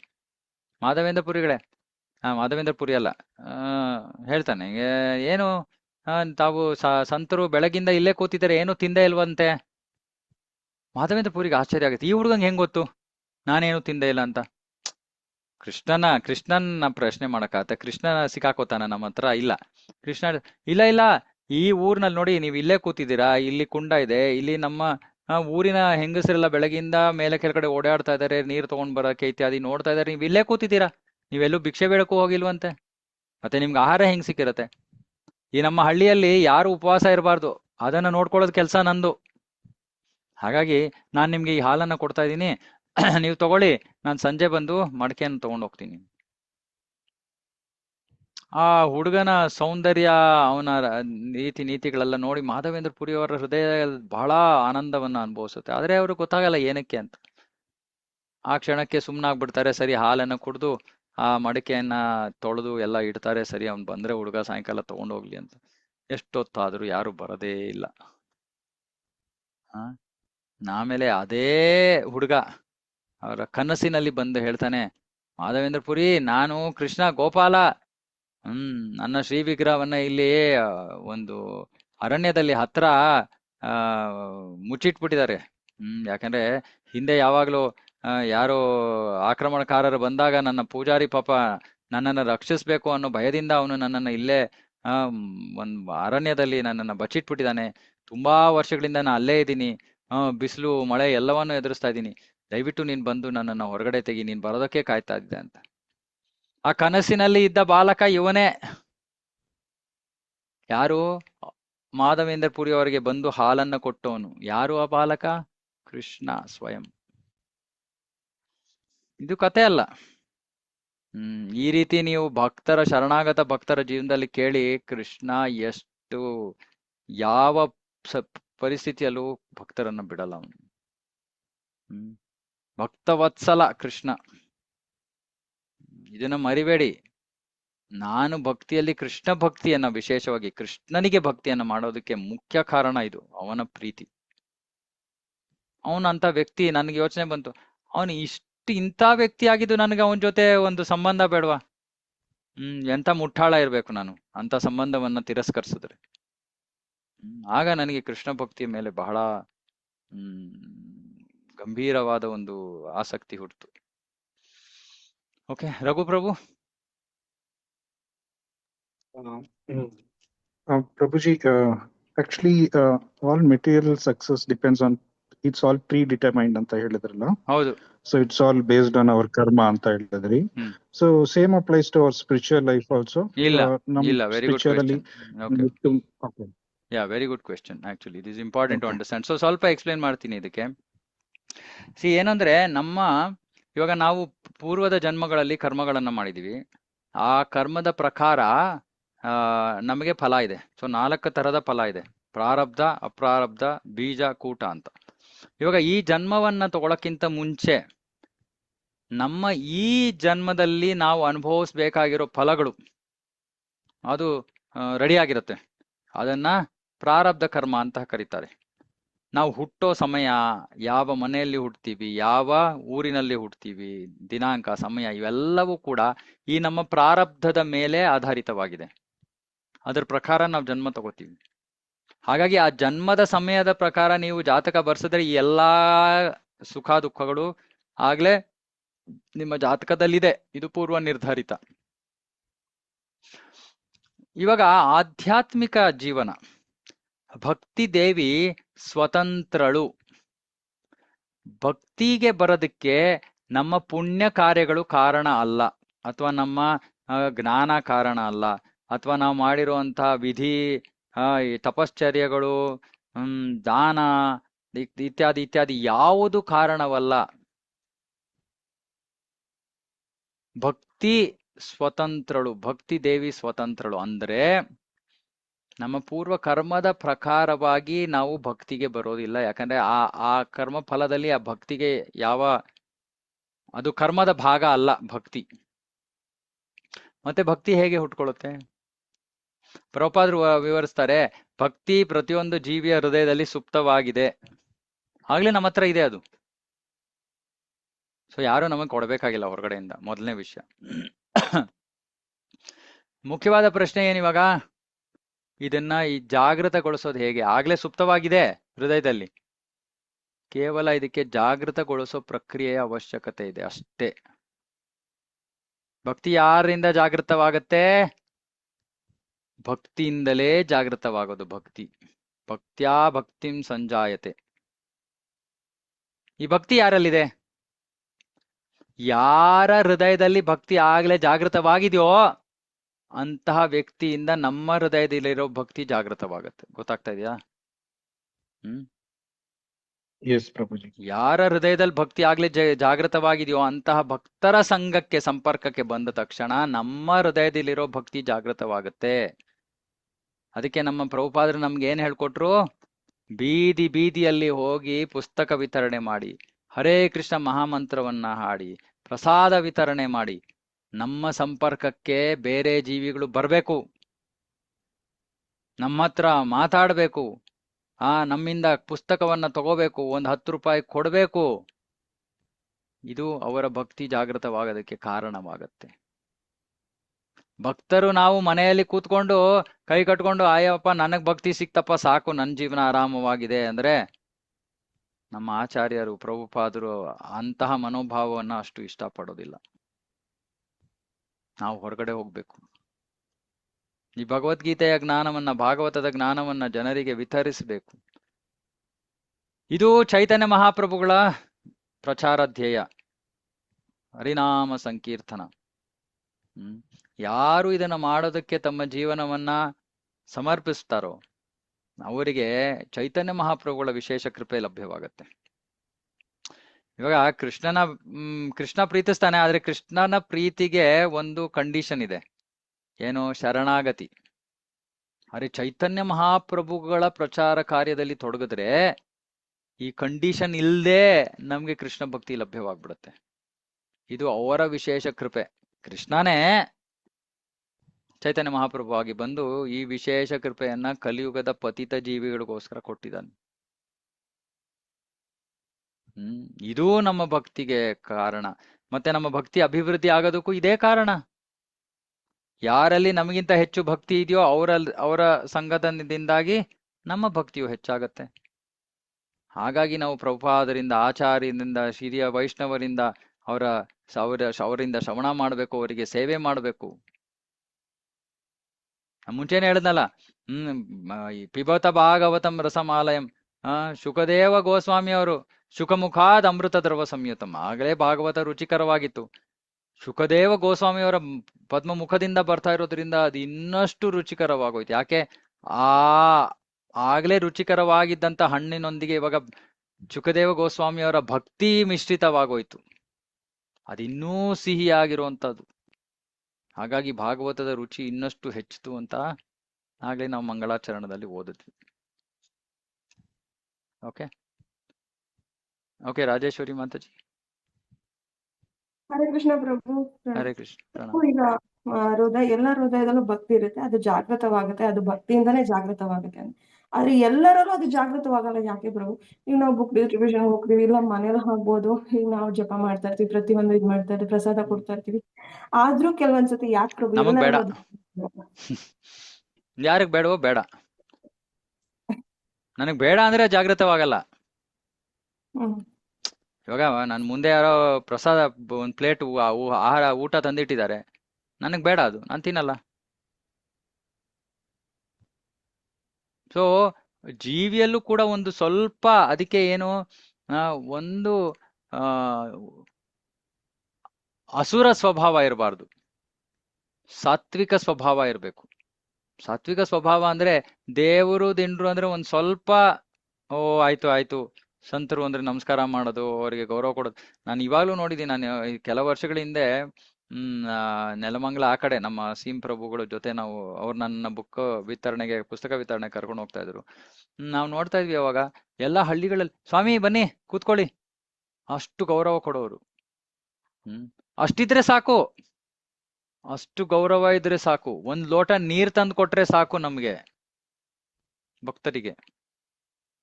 ಅಂದ್ರೆ ಅವ್ರಿಗೆ ಅಷ್ಟು ಮನಸ್ಸಿನಲ್ಲಿ ಅಷ್ಟು ಗೌರವ ಅನ್ನೋದಾದ್ರೂ ಇರ್ಬೇಕು. ಅದು ಇಲ್ಲ ಯಾಕೆ ಬಂದ್ರಪ್ಪ ಇವರು ಅಂದ್ರೆ ಏನು ಉಪಯೋಗ ಆಗಲ್ಲ ನಿಜವಾಗ್ಲೂ. ಅದರಿಂದ ಅವ್ರಿಗೆ ರಿವರ್ಸೇ ಹೊಡಿಬೋದು. ಹಾಗಾಗಿ ಭಕ್ತಿ ಜಾಗೃತವಾಗೋದಕ್ಕೂ ಕೂಡ ಒಂದು ಸ್ವಲ್ಪ ಅದನ್ನ ಬ್ಲಾಕ್ ಮಾಡಬಾರ್ದು, ನಾವು ತಡೆಗಟ್ಟಬಾರ್ದು. ಜೀವಿಗಳು ಅದನ್ನ ತಡೆಗಟ್ಟಬಾರ್ದು. ಸುಮ್ಮನೆ ಬಿಟ್ಬಿಟ್ರೆ ಒಂದು ಸಹಜವಾದ ಒಂದು ವ್ಯವಹಾರ ಸಮಾಜದಲ್ಲಿ ಯಾರೋ ನಮಗಿಂತ ಹಿರಿಯರು, ಜಾಸ್ತಿ ಓದಿರೋರು ಅಥವಾ ಜಾಸ್ತಿ ತಿಳ್ಕೊಂಡಿರೋರು ಅಥವಾ ಏನೋ ಒಂದು ಶ್ರೇಷ್ಠತೆ ಇರೋವಂಥವ್ರು ಬಂದಾಗ ನಾವು ಒಂದು ಸಹಜವಾಗಿ ಒಂದು ಗೌರವ ಕೊಡೋದು, ಚೆನ್ನಾಗಿ ಮಾತಾಡೋದು, ಒಂದು ಇದೆ ಆತಿಥ್ಯ ಇರುತ್ತೆ. ಅಷ್ಟು ಮಾಡಿದ್ರೂ ಕೂಡ ಸಾಕು. ಅಂದ್ರೆ ಬೇಡಲೇ ಬೇಡ ಅಂತ ಜಡ್ರಿ ಹಿಡ್ಕೊಂಡು ಕೂತಿರೋರ್ಗೆ ಏನ್ ಮಾಡಕ್ಕಾಗತ್ತೆ? ಏನು ಮಾಡಕ್ಕಾಗತ್ತೆ. ಅವ್ರು ಜಾಗೃತ ಪಡಿಸ್ಕೊಳಕ್ ಆಗಲ್ಲ ಪ್ರಭು. ಅವಾಗ ನೀವು ಪ್ರಾರ್ಥನೆ ಮಾಡಿ ಅವ್ರಿಗೋಸ್ಕರ. ಇವಾಗ ಈ ಭಕ್ತರ ಪ್ರಾರ್ಥನೆಯಲ್ಲಿ ತುಂಬಾ ಶಕ್ತಿ ಇದೆ. ಭಕ್ತರು ಇನ್ನೊಬ್ರಿಗೋಸ್ಕರ ಇವ್ರು ಕೊಡಿ ಇವ್ರು ಕೊಡಿ ಇವ್ರು ಕೊಡಿ ಅಂತ ದಿನಾ ಗೋಳಾಡ್ತಾ ಇದಾರೆ. ಕೃಷ್ಣ ನೋಡ್ದಾನ, ಅಯ್ಯೋ ಪಾಪ ಇವ್ರು ಎಷ್ಟೊಂದು ಈ ಭಕ್ತರಿಗೋಸ್ಕರ ಇಷ್ಟೊಂದು ಪ್ರಾರ್ಥನೆ ಮಾಡ್ತಾ ಇದಾರಲ್ಲ, ಸರಿ ಕೃಪೆ ಕೊಡ್ತೀನಿ. ಅದು ವಿಶೇಷ, ಅದು ಭಕ್ತರ ಕೃಪೆ. ಅದು ಬಹಳ ವಿರಳ. ಅರೆ ಇದೆ. ಆಕ್ಚುಲಿ ಭಗವಂತ ಏನ್ ಮಾಡಿದಾನೆ, ನಮ್ಮ ಆಚಾರ್ಯರು ಏನ್ ಹೇಳ್ತಾರೆ, ಭಕ್ತರಿಗೆ ಭಕ್ತಿ ಕೊಡೋಷ್ಟು ಶಕ್ತಿ ಕೊಟ್ಬಿಟ್ಟಿದಾನಂತೆ ಭಗವಂತ. ನಮಗ್ ನಿಜವಾಗ್ಲೂ ಆ ಶಕ್ತಿ ಇಲ್ಲ. ಅರೆ ಪ್ರಚಾರ ಮಾಡಕ್ ಹೋದಾಗ ಭಗವಂತನ ಶಕ್ತಿ ನಮ್ ಕೈನಲ್ಲಿ ಬಂದ್ಬಿಡುತ್ತಂತೆ. ಅಂದ್ರೆ ನಾವು ನಿಜವಾಗ್ಲೂ ಆ ವ್ಯಕ್ತಿಗೆ ನಾವು ಭಕ್ತಿ ಬೇಕು ಅಂದ್ರೆ ನಾವು ಹೆಂಗಾದ್ರೂ ಮಾಡಿ ಅವ್ರಿಗೆ ಭಕ್ತಿ ಕೊಡ್ತೀವಿ. ಅದಕ್ಕೆ ಬೇರೆ ಬೇರೆ ಮಾರ್ಗ. ಒಬ್ರೊಬ್ರಿಗೆ ಪ್ರಸಾದ, ಒಬ್ರೊಬ್ರಿಗೆ ಕೀರ್ತನೆ, ಒಬ್ರೊಬ್ರಿಗೆ ತತ್ವ, ಒಬ್ರೊಬ್ರಿಗೆ ಸುಮ್ನೆ ಸಹಜ ಪ್ರೀತಿಯ ಸಂಬಂಧ. ಯಾವ್ದು ವರ್ಕ್ ಆಗತ್ತೆ ಅದನ್ನ ನೋಡ್ಕೊಂಡು ನಾವು ಮಾಡ್ಬೇಕು. ಜೊತೆಗೆ ಪ್ರಾರ್ಥನೆ ಮಾಡ್ಬೇಕು, ಕೃಷ್ಣ ನನ್ನಲ್ಲಿ ಅಷ್ಟೊಂದು ಶಕ್ತಿ ಇಲ್ಲಪ್ಪ, ದಯವಿಟ್ಟು ನೀನೇ ಏನಾರು ಮಾಡು, ಈ ಜೀವಿಗೆ ಕೃಪೆ ಕೊಡು. ಪ್ರಾರ್ಥನೆ ಮಾಡ್ತಾ ಇದ್ರೆ ಹಾಗೇ ಆಗತ್ತೆ. ನಾನು ಎಷ್ಟೊಂದು ಭಕ್ತರನ್ನು, ಎಷ್ಟೊಂದು ಜನರ ಜೀವನ ನೋಡಿದ್ದೀನಿ. ಎಷ್ಟೊಂದು ಜನರ ಜೀವನ. ಸ್ವಲ್ಪ ಜಾಸ್ತಿ ಮೊಂಡು, ಇನ್ನು ಸ್ವಲ್ಪ ಜನರು ಕಡಿಮೆ. ಸ್ವಲ್ಪ ಸಮಯ ಹಿಡ್ಕೊಂಡು ಕೂತಿದ್ರು, ಇಲ್ಲ ಇಲ್ಲ ಮಾಡಲ್ಲ ಅಂತ ಕ್ರಮೇಣವಾಗಿ ಏನು ಹೇಗೋ ಒಂಚೂರು ಪಾರು ಮನೆಯಲ್ಲಿದ್ದಂತಹ ಭಕ್ತರಿಗೆ, ವಿಶೇಷವಾಗಿ ಇದು ನಾನು ಪ್ರಭುಗಳ ಬಗ್ಗೆ ಮಾತಾಡ್ತೀನಿ, ಅವ್ರ ಮನೆಯಲ್ಲಿ ಮಾತಾಜಿಯವರು ಮಾಡ್ತಾ ಇರ್ಲಿಲ್ಲ. ಅರೆ ಸ್ವಲ್ಪ ಸ್ವಲ್ಪ ಸ್ವಲ್ಪ ಸೇವೆ ಮಾಡಿ ಮಾಡಿ ಮಾಡಿ ಏನಾಯ್ತು, ಕೊನೆಗೆ ಭಕ್ತಿ ಮಾಡಕ್ ಶುರು ಮಾಡ್ಬಿಟ್ರು. ಸೊ ಹಾಗೆ ಆಗತ್ತೆ. ಭಗವಂತನ ಕೃಪೆ ಸಿಕ್ಕೇ ಸಿಗತ್ತೆ. ಅದನ್ನ ಆದ್ರೆ ಭಕ್ತರು ಬಿಡಬಾರ್ದು. ಭಕ್ತರು ಮನ್ಸಲ್ಲಿ ಯಾವಾಗ್ಲೂ ಇರ್ಬೇಕು, ಇಲ್ಲ ಇಲ್ಲ ಇವ್ರಿಗೆ ಬೇಕು, ಇವ್ರು ಕೊಡ್ಬೇಕು, ಇವ್ರಿಗೆ ಕೃಪೆ ಸಿಗ್ಬೇಕು. ಆಗತ್ತೆ.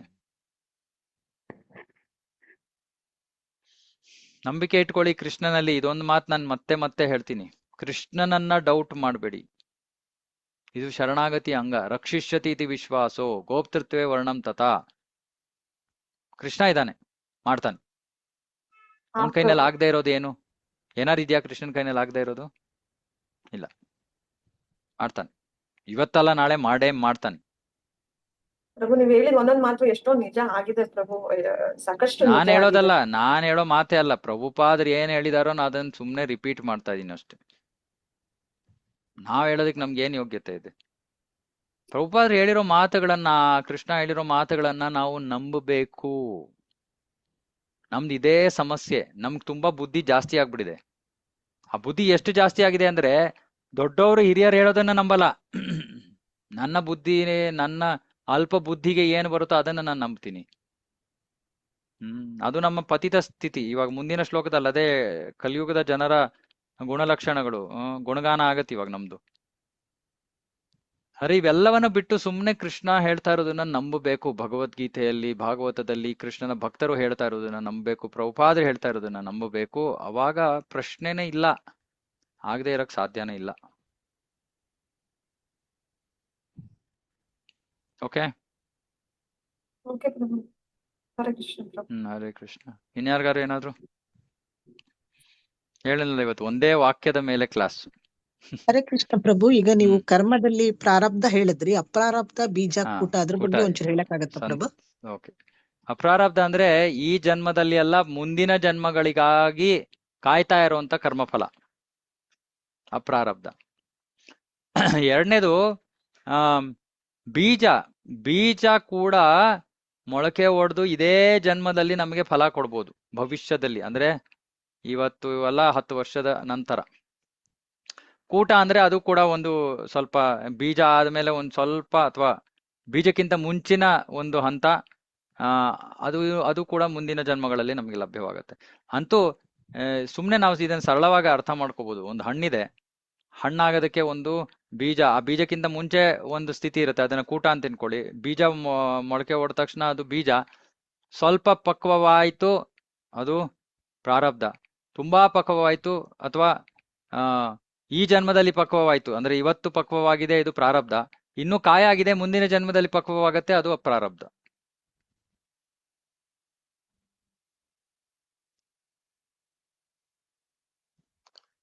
ಓಕೆ, ಆಮೇಲೆ ಇನ್ನು ಯಾರಿಗಾರು ಡೌಟ್ ಇದೆಯಾ? ಕೃಷ್ಣನ ಮೇಲೆ ಹೇಗೆ ನಂಬೋದು, ಕೃಷ್ಣನನ್ನ ಹೇಗೆ ನಂಬೋದು ಅನ್ನೋ ಡೌಟ್ ಇದೆಯಾ? ಹಾ ಹೇಳಿ. ಪ್ರಭುಜಿ ಪ್ರಣಾಮ್. ಪ್ರಭುಜಿ ಪ್ರಣಾಮ್ ಮಾತಾಜಿ. ಈಗ ನಾವು ಕೃಷ್ಣನಲ್ಲಿ ನಾವು ಅಪಾರವಾದಂತ ನಂಬಿಕೆಯನ್ನ ಇಟ್ಟಿದ್ದೇವೆ. ಸಂತೋಷ. ಪ್ರಯತ್ನವನ್ನ ನಾವು ಮಾಡ್ಬೋದಲ್ಲ? ಖಂಡಿತ ಮಾಡ್ಬೇಕು ಅಂದ್ರೆ ಮಾಡ್ಬೋದು. ಇವಾಗ ಓಕೆ, ಇದು ಒಳ್ಳೆ ಪ್ರಶ್ನೆಗಳು ಕೇಳ್ತಾ ಇದ್ದಾರೆ ನೀವು. ಈ ವಿಷಯದಲ್ಲಿ ಇರೋ ಎಲ್ಲವನ್ನು ಇವಾಗ ನಾವು ಹಿಂಡಿ ಹೊರಗಡೆ ತೆಗಿತಾ ಇದೀವಿ. ಇವಾಗ ಈ ಪ್ರಯತ್ನದ ಬಗ್ಗೆ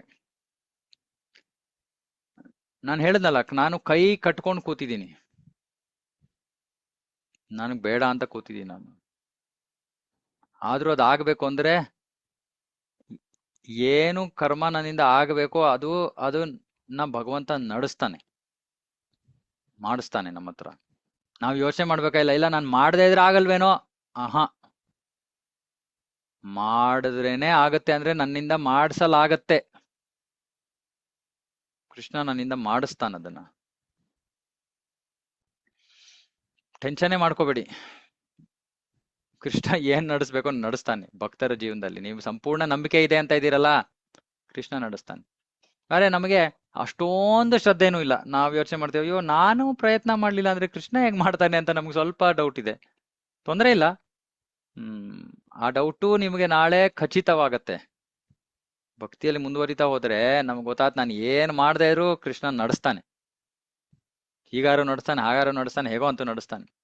ನಾನೇ ಮಾಡ್ಬೇಕು ಅಂತೇನಿಲ್ಲ. ಇದಕ್ಕೆ ನೀವು ಅನುಭವಗಳನ್ನ ಪಡೆಯಕ್ ಶುರು ಮಾಡ್ತೀರಲ್ಲ ಜೀವನದಲ್ಲಿ, ಅವಾಗ ನಿಮ್ಗೆ ಇದಕ್ಕೆ ನಂಬಿಕೆ ಬರುತ್ತೆ. ನಮ್ಮ ಜೀವನದಲ್ಲಿ ನಮ್ಗೆ ತುಂಬಾ ಅನುಭವಗಳಿವೆ, ಹಾಗಾಗಿ ನಮ್ಗೆ ಖಂಡಿತವಾಗಿ ಗೊತ್ತು. ಎಷ್ಟೊಂದ್ಸತಿ ನಮ್ಗೆ ಅನ್ಸದೆ, ಅಯ್ಯೋ ಬೇಡಪ್ಪ, ನಂಗೆ ಮಾಡಕ್ ಸಮಯ ಇಲ್ಲ. ಆಮೇಲೆ ಕೃಷ್ಣ ಅದನ್ನ ನಡ್ಸ್ಬಿಟ್ಟಿರ್ತಾನೆ, ಹೆಂಗೋ ಆಗೋಗಿರುತ್ತೆ ಕೆಲಸ. ಹಾಗೆ ಅನುಭವ ಮಾಡಿದ ತಕ್ಷಣ ನಿಮ್ಗೆ ಕಾನ್ಫಿಡೆನ್ಸ್ ಇನ್ನೂ ಜಾಸ್ತಿ ಆಗುತ್ತೆ ಕೃಷ್ಣನಲ್ಲಿ. ಪ್ರಭುಜಿ, ಹಲವಾರು ಅನುಭವಗಳು ಕೂಡ ಆಗಿದ್ದಾವೆ, ಅದಕ್ಕೆ ನಾನು ಇದೊಂದು ಪ್ರಶ್ನೆ ನಿಮ್ಗೆ ಕೇಳಿದೆ. ಮತ್ತೆ ಅವಶ್ಯಕತೆನೇ ಇಲ್ಲ, ಮಾಡೋ ಅವಶ್ಯಕತೆ ಇಲ್ಲ, ಕೃಷ್ಣ ನಡೆಸ್ತಾನೆ. ಹಾ ಹೇಳಿ. ನಾವು ಸೇವೆ ಮಾಡಕ್ಕೆ ಹೋಗಿರ್ತೀವಿ, ಅವಾಗ ಒಂದೊಂದ್ ಟೈಮ್ ನಮ್ಗೆ ಸೇವೆ ಮಾಡಕ್ಕೆ ಸಿಗಲ್ಲ ಅಂದ್ರೆ ಏನರ್ಥ? ಸಿಗಲ್ಲ ಅಂದ್ರೆ ಈಗ ನಾವು ಏನೋ ಒಂದು ಸೇವೆ ತಗೊಂಡು ಹೋಗೋಣ ಅನ್ಕೊಂಡು ಕೃಷ್ಣಗೆ ಸೇವೆ ಮಾಡಕ್ಕೆ ಹೋಗೋಣ ಅನ್ಕೊಂತೀವಿ. ಇಲ್ಲ ನೀನು ಅವಾಗ ಅವು ನಮ್ಗೆ ನಾವು ತಡ್ಕೊಂಡ್ಬಿಡ್ತೀವಿ, ಸೇವೆ ಮಾಡಕ್ ಆಗ್ತಾ ಇಲ್ಲ, ಡಿಲೇ ಆಗುತ್ತೆ. ಇದು ನಮ್ಮ ಪ್ರಾರಬ್ಧ ಕರ್ಮನ, ಇಲ್ಲಾಂದ್ರೆ ಅದು ಓಕೆ, ಅದು ಅಷ್ಟು ಸುಲಭವಾಗಿ ಉತ್ತರ ಕೊಡಕ್ಕಾಗಲ್ಲ, ಸನ್ನಿವೇಶದ ಮೇಲೆ ಹೋಗುತ್ತೆ ಇದು. ಇವಾಗ ಒಂದು 6 ಗಂಟೆಗೆಲ್ಲೋ ಹೋಗ್ಬೇಕಾಯ್ತು, ನಾವು ಭಕ್ತಿ ಏನೋ ಕಾರ್ಯ ಇತ್ತು, ಸೇವೆ ಇತ್ತು, ಹೋಗ್ಬೇಕಾಯ್ತು. ಅಷ್ಟೊತ್ತಿಗೆ ಯಾವ್ದೋ ಭೌತಿಕ ವಿಷಯ ಬಂದು ಕೂತ್ಕೊಂತು. ಇವಾಗ ನಾನು ಆ ಸಮಯದಲ್ಲಿ ಏನ್ ಮಾಡ್ತೀನಿ ಅನ್ನೋದು ನನ್ನ ಅಲ್ಪ ಸ್ವಾತಂತ್ರ್ಯದ ಮೇಲೆ ಅವಲಂಬಿತವಾಗಿದೆ. ಭಕ್ತಿ ಅಹೈತುಕಿ ಅಪ್ರತಿಹತ ಅಂತ ಮುಂದೆ ಬರುತ್ತೆ ಶ್ಲೋಕ. ಅಂದ್ರೆ ಅದಕ್ಕೆ ಯಾವ ಅಡೆತಡೆ ಇರೋದಕ್ಕೆ ಸಾಧ್ಯ ಇಲ್ಲ ಭಕ್ತಿಗೆ. ಮತ್ತೆ ಭಕ್ತಿಯಲ್ಲಿ ಭಕ್ತಿಗೆ ಸೇವೆಗೆ ಎಷ್ಟು ಅವಕಾಶ ಇದೆ ಅಂದ್ರೆ, ಅಯ್ಯೋ ತುಂಬಾ ಜಾಸ್ತಿ ಜನ ಆಗೋದ್ರು ಹಾಗಾಗಿ ಸೇವೆ ಇಲ್ಲ ಅನ್ನೋ ಪ್ರಶ್ನೆನೂ ಇಲ್ಲ. ಭಕ್ತನಲ್ಲಿ ಆಸೆ ಇದ್ರೆ ಈ ಸೇವೆ ಇಲ್ಲದೆ ಇದ್ರೆ ಕೃಷ್ಣ ಇನ್ನೊಂದು ಸೇವೆ ಕೊಡ್ತಾನೆ. ಆದ್ರೆ ಸಾಮಾನ್ಯವಾಗಿ ಏನಾಗುತ್ತೆ, ನನ್ನ ಅಲ್ಪ ಸ್ವಾತಂತ್ರ್ಯದ ದುರುಪಯೋಗ ಪಡಿಸ್ಕೊಂಡ್ಬಿಡ್ತೀನಿ ನಾನು. ಸರಿ, ಒಂದ್ 10 ನಿಮಿಷ ಈ ಕಡೆ ಹೋಗ್ಬಿಟ್ಟು ಹೊರಟೋಗ್ಬಿಡ್ತೀನಿ. ಆ 10 ನಿಮಿಷ ಅಂದ್ರೆ ಇದಾಗಿದ್ದು 1 hour ಆಗೋಯ್ತು. 6 ಗಂಟೆಗೆ ಹೋಗಕ್ಕಾಗ್ಲಿಲ್ಲ, 7 ಗಂಟೆಗೆ ಹೋದ್ವಿ, ಸೇವೆ ಇರ್ಲಿಲ್ಲ. ನಮ್ಮ ಸಮಸ್ಯೆ ಅದು, ಗೊತ್ತಾಯ್ತಲ್ಲ?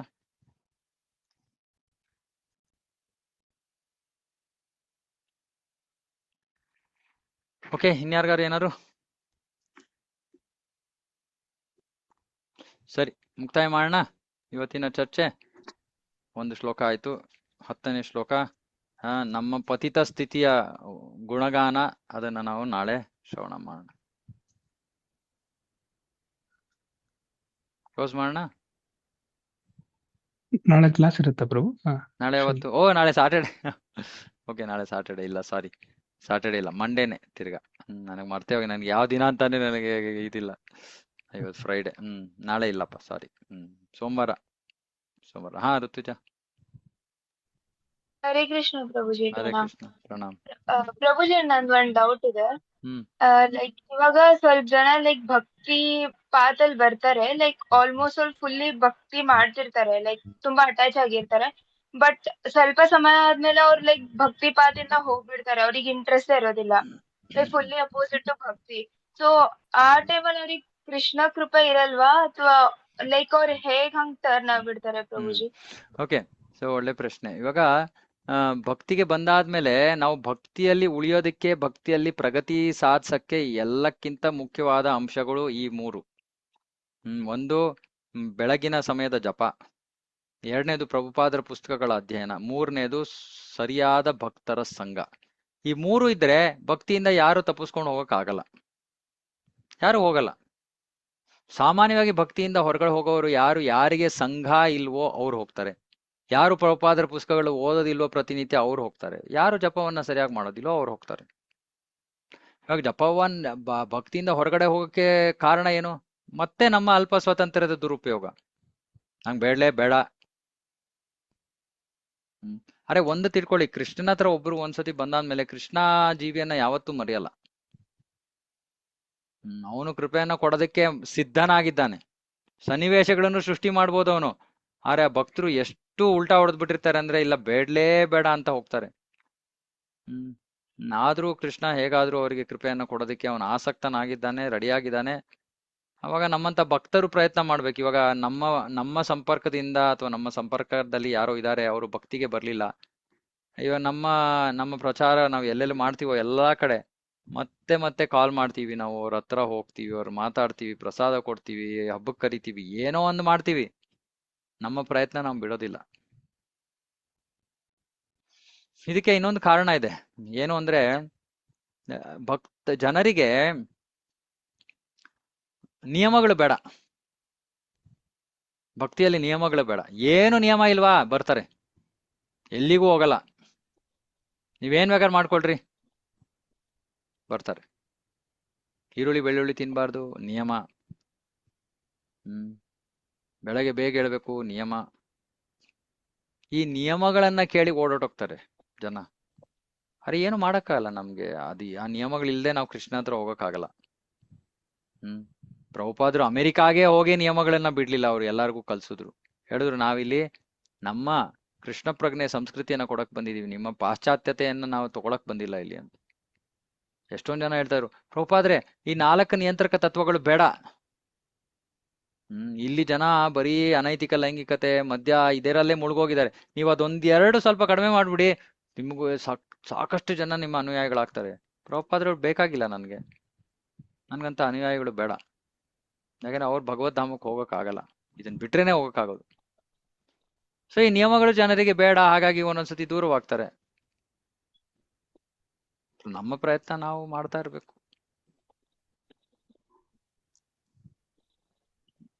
ಸರಿನಾ? ಓಕೆ ಪ್ರಭುಜಿ. ಇನ್ನೇನಾದ್ರು? ಪ್ರಭುಜಿ, ನಂದು ಒಂದು ಕ್ವೆಶನ್ ಇದೆ. ಸೊ ನಾನು 2 years ಬ್ಯಾಕ್ ಏನೋ ಪ್ರಾಬ್ಲಮ್ ಆಗಿದ್ದು. So like but I was sincere devotee. ನಾನು 16 ರೌಂಡ್ ಚಾಂಟಿಂಗ್ ಎಲ್ಲ ಮಾಡ್ತಾ ಇದ್ದೆ.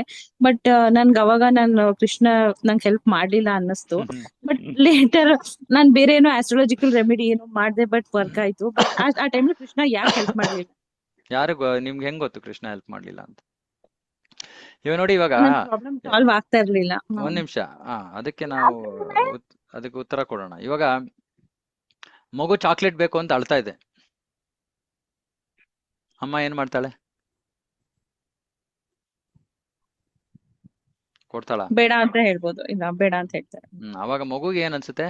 ಅಮ್ಮ ನನ್ನನ್ನು ಪ್ರೀತಿಸಲ್ಲ, ಹೌದಾ? ರೈಟ್. ಒಂದು ತಿಳ್ಕೊಳ್ಳಿ, ಕೃಷ್ಣನ ಮೇಲೆ ನಂಬಿಕೆ ಇಟ್ಕೊಂಡಿರೋವ್ರಿಗೆ ಕೃಷ್ಣ ಯಾವತ್ತೂ ಕೈ ಬಿಡಲ್ಲ. ಇವಾಗ ನನ್ನ ಜೀವನದ ನಿಮಗೆ ಒಂದು ಉದಾಹರಣೆಯನ್ನು ಕೊಡ್ತೀನಿ. ಇದಾದ್ಮೇಲೂ ನನಗೆ ಕೃಷ್ಣನಲ್ಲಿ ನಂಬಿಕೆ ಯಾಕಿದೆ ಅನ್ನೋದನ್ನ ಹೇಳ್ತೀನಿ. ಇದು ಗುಣಗಾನ ಮಾಡ್ಕೊಳಕ್ಕಲ್ಲ, ಯಾಕಂದ್ರೆ ವೈಯಕ್ತಿಕ ಅನುಭವ ಇದೆ, ಹಾಗಾಗಿ ಹೇಳ್ತಾ ಇದ್ದೀನಿ. ನಾನು ಕೃಷ್ಣ ಪ್ರಜ್ಞೆಗೆ ಬಂದಿದ್ದು 2010ರಲ್ಲಿ. 2012ರಲ್ಲಿ ನನಗೆ TB ಆಯ್ತು. TB ಆದಾಗ ನಾನು ಕೃಷ್ಣನ ಮುಂದೆ ನಿಂತ್ಕೊಂಡು ಮೊದಲು ಮಾಡಿದ ಪ್ರಶ್ನೆ, ಕೃಷ್ಣ ನಾನ್ ಯಾಕೆ, ನನ್ನನ್ನ ಯಾಕೆ ಆಯ್ಕೆ ಮಾಡ್ಕೊಂಡಿದ್ಯಾ? ಯಾಕೆ ನನಗೆ TB ಕೊಟ್ಟಿದ್ಯಾ? ಕೃಷ್ಣ ಕೊಟ್ಟಿರೋಂಗೆ ಯಾಕೆ ನನಗೆ TB ಕೊಟ್ಟಿದ್ಯಾ? ನಾನು 2 ವರ್ಷ ನಿನ್ಗೆ ಇಷ್ಟು ಚೆನ್ನಾಗಿ ಸೇವೆ ಮಾಡಿದೀನ, ಇದರ ಫಲ ಇದೇನಾ ಅಂತೆಲ್ಲ ನಾನು ಕೃಷ್ಣನ್ ಮುಂದೆ ನಿಂತ್ಕೊಂಡು ಕೇಳಿದ್ದೀನಿ. ಕೃಷ್ಣ ಏನು ಮಾತಾಡ್ದಂಗೆ ಇಲ್ಲ ನನಗೆ. ಅವಾಗ ಕೃಷ್ಣ ಏನು ಉತ್ತರ ಕೊಡ್ಲಿಲ್ಲ. ಸಾಕಷ್ಟು ಕಷ್ಟ ಅನ್ಭವಿಸ್ದೆ. ಅದರ ಟ್ರೀಟ್ಮೆಂಟ್ಗೆ, ಆ ಮೆಡಿಸಿನ್ಗಳು, ಅದರ ಸೈಡ್ ಇಫೆಕ್ಟು, ಹಾಳು ಮೂಡು, ಒಂದು 7-8-10 ವರ್ಷ ನಾನು ಕಷ್ಟಪಟ್ಟಿದ್ದೀನಿ. ಆದ್ರೆ ನನಗೆ ಇವತ್ತು 15-16 ವರ್ಷ ಆದ್ಮೇಲೆ, ಅಂದ್ರೆ ಆ ತೊಂದರೆ ಆಗಿ 14 ವರ್ಷ ಆಗಿದೆ.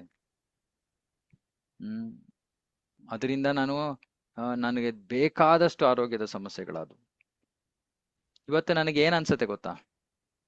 ನನಗೆ ಕೃಷ್ಣ ಇವೆಲ್ಲದರ ಮೂಲಕ ನನ್ನನ್ನು ಕರ್ಕೊಂಡು ಹೋಗಿಲ್ಲದೆ ಇದ್ರೆ ಇವತ್ತು ನಾನು ಇಲ್ಲಿ ಕೂತ್ಕೊಂಡು ನಿಮಗೆ ಪ್ರವಚನ ಕೊಡ್ತಾ ಇರ್ಲಿಲ್ಲ. ನಿಮ್ಮ ಪ್ರಶ್ನೆಗಳಿಗೆ ನಿಮಗೆ ಸಮಾಧಾನವಾಗೋ ರೀತಿಯಲ್ಲಿ ಉತ್ತರ ಕೊಡಕ್ಕೆ ನನಗೆ ಸಾಮರ್ಥ್ಯ ಇರ್ತಾ ಇರ್ಲಿಲ್ಲ.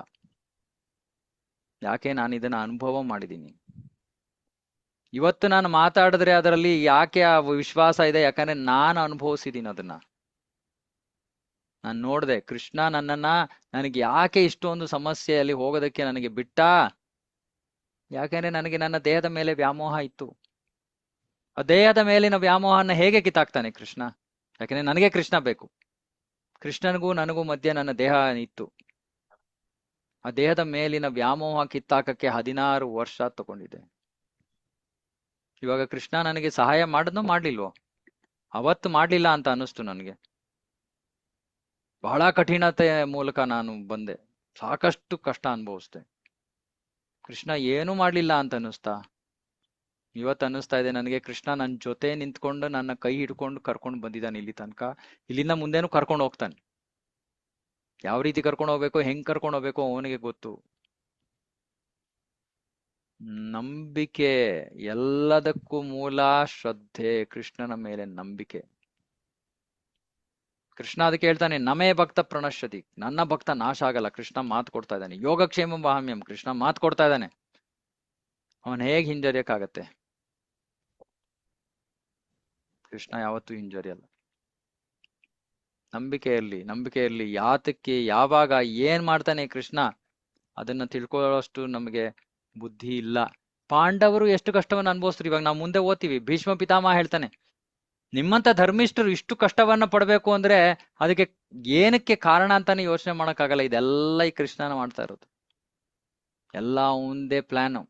ಅವನಿಗೆ ಗೊತ್ತು ಏನಕ್ಕೆ ಏನ್ ಮಾಡ್ತಾ ಇದ್ದಾನೆ. ಅವನನ್ನ ನಮ್ಗೆ ಅರ್ಥ ಮಾಡ್ಕೊಳ್ಳೋ ಶಕ್ತಿ ನಮ್ಗಿಲ್ಲ. ಕೃಷ್ಣನ ಮೇಲೆ ನಂಬಿಕೆ ಇಟ್ಕೊಳ್ಳಿ. ಇಷ್ಟೇ ನಾನು ಹೇಳಕ್ ಇಷ್ಟಪಡ್ತೀನಿ.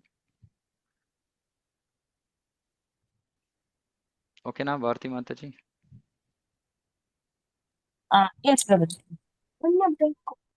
ಓಕೆ, ಆಯ್ತಾ? ಮುಗಿಸೋಣ.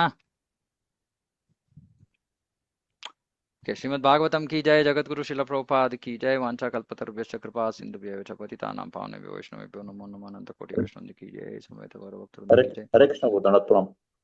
ಇನ್ನೂ ಬೇರೆಯವ್ರಿಗೂ ಹೇಳಿ. ಇನ್ನು ನಾವು ಇವಾಗ ಇನ್ನು ಪ್ರಾರಂಭ ಮಾಡ್ತಾ ಇದೀವಿ. ಇನ್ನೂ ಹೆಚ್ಚಿನ ಭಕ್ತರಿಗೆ ಆಸಕ್ತಿ ಇದ್ರೆ ಅವ್ರಿಗೂ ಸೇರ್ಕೊಳಕ್ ಹೇಳಿ. ಇಲ್ಲ ಅಂದ್ರೆ ಸಮಯ ಆಗ್ತಾ ಇಲ್ಲ ಅಂದ್ರೆ ರೆಕಾರ್ಡಿಂಗ್ ಕೇಳಿ. ನನ್ನ ಉದ್ದೇಶವನ್ನ ಹೇಳ್ತಾ ಇದ್ದೀನಿ. ಕರ್ನಾಟಕಾದ್ಯಂತ ಕನ್ನಡ ಮಾತಾಡೋ ಭಕ್ತರಿಗೆ ಭಾಗವತ, ಪ್ರಭುಪಾದರ ಉಪದೇಶ, ಪ್ರಭುಪಾದರ ತತ್ವ ಇದೆಲ್ಲ ಚೆನ್ನಾಗಿ ಅರ್ಥ ಮಾಡ್ಕೋಬೇಕು ಅನ್ನೋ ಉದ್ದೇಶದಿಂದ ಈ ಪ್ರವಚನಗಳು ನಡೀತಾ ಇವೆ.